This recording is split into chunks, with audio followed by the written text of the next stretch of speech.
Is moving to a larger city and is investigating a typical monthly rental price, or rental prices, sorry, of available one-bedroom apartments. She obtained a random sample of rental prices for 50 one-bedroom apartments taken from a website where people voluntarily list available apartments.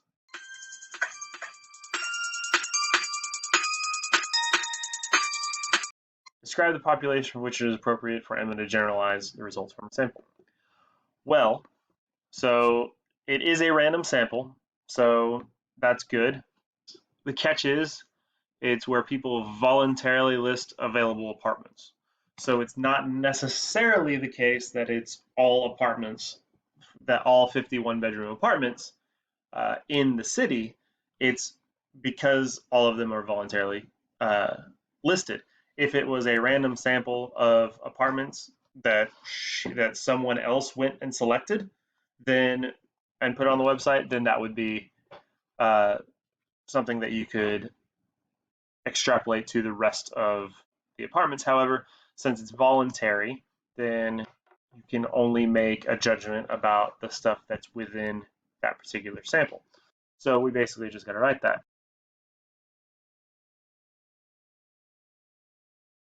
And there you go.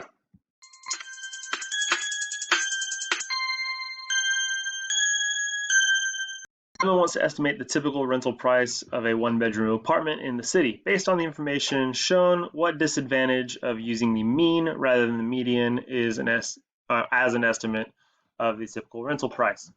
So we need to remember what happens when we have graphs that are skewed like this, right? So the mean, the saying goes, the mean is pulled towards the tail. And what that means is when we have a graph that's skewed to the right, and remember we say to and then whichever direction that there's a bunch of stuff trailing off. So this would be skewed to the right.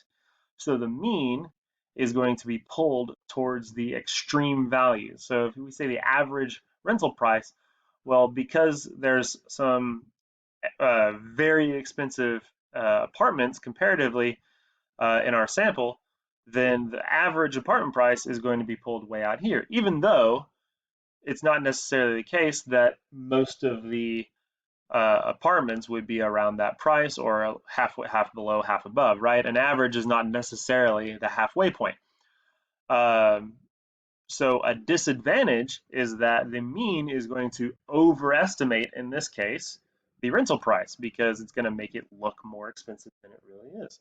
So uh, the median would give something that would be actually about in the middle because half of the apartment prices would be below, half of them would be above. If this was perfectly normally distributed, then those two values would be right on top of each other.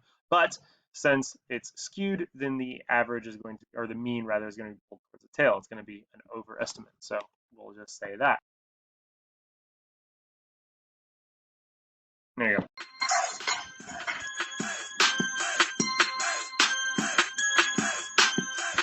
Instead of using the sample median as a point estimate for the population median, Emma wanted to use an interval estimate.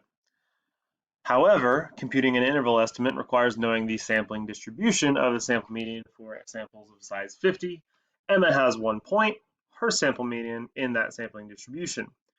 Using information about rental prices that are on the website, describe how someone could develop theoretical sampling distribution of the sample median for samples of size 50. First of all, for this problem, I went ahead and spaced it out a little bit better because the way it appeared on yours, it was confusing because it had all this stuff that came right after it. We don't really need that yet.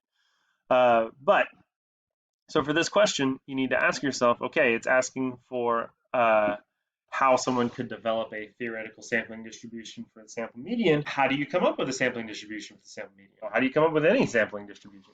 A sampling distribution is a distribution of whatever point estimate you're wanting from all possible samples of size n. That's all the way back in Unit 3.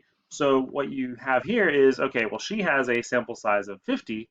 If she wants a theoretical sampling distribution, then she needs to collect all theoretical sample sizes of size 50 and find the median for those and make a distribution of those. So that's essentially what we have to write. And there you have it. That's part C. That's all I was asking. I guess it never hurts to include a little bit of context. So,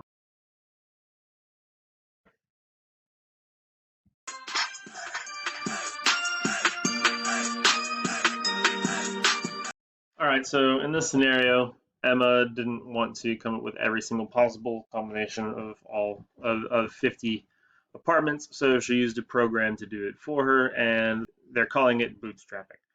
Um, that's the method. So she ran the process 15,000 times, and then here's how many times each median popped up, right? So it says use the frequency table to find the following. First, the 5th percentile and then the 95th percentile. So it's important to remember what the percentiles are, right? So a percentile is basically a value so that that percent measurements are below, are less than that value. So like the 99th percentile would be the biggest number because 99% of it or the rest of it would have to be below, right? That's why when you do your STAR tests and your ACTs, SATs, when they give you your percentile, even if you made a 100, like you got everything right, you're at best in the 99th percentile, like that. Because there is nothing bigger than that, right? So for this, it's saying, okay, we need to find the 5th percentile and the 95th percentile.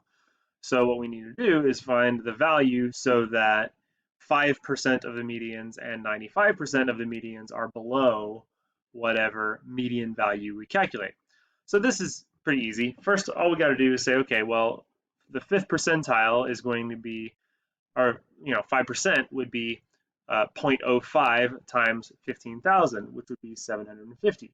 And then we need to find whatever value for the median uh, would be so that 750 of them are less than the value we got. So if you add all of these together, you find that the 750th median is one of these values in here. And it's not the very first one, right? It's not like there's 749 of them here and then the 750th one is like right here. It's somewhere in the middle of these. So what we can do is say, okay, well, the 5th percentile would be 2,500. And so there we go.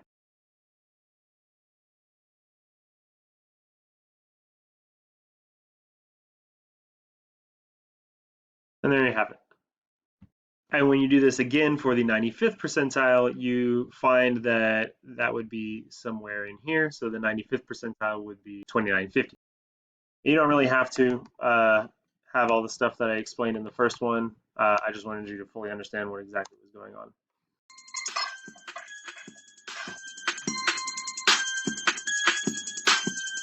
The part E is a little tricky.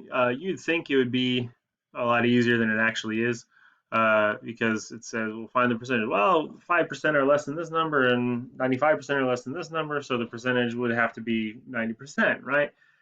Except that's not exactly what the question asks. It says find the percentage of medians that are equal to or between the values found in part D.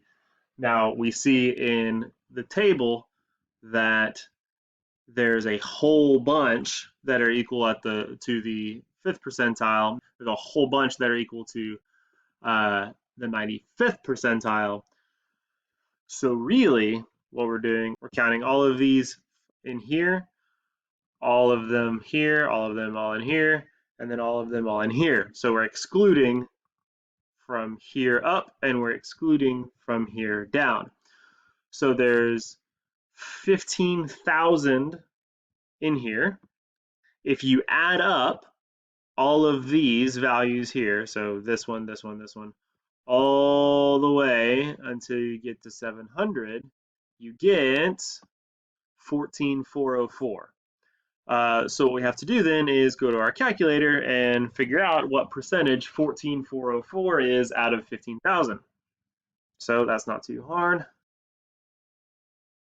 And there we go. So it's actually 96%, 96.02%. So the percentage, the answer in part E, the percentage of bootstrap medians that are equal to or between our two percentiles is actually 96.02%. That's not where the percent sign goes. I guess we can show our work here if we want. And there you go.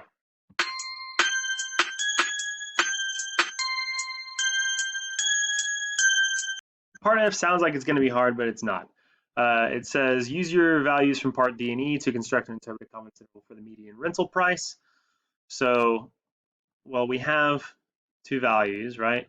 So we have 2,500 and 2,950, and we know that 96.02% of them are between that.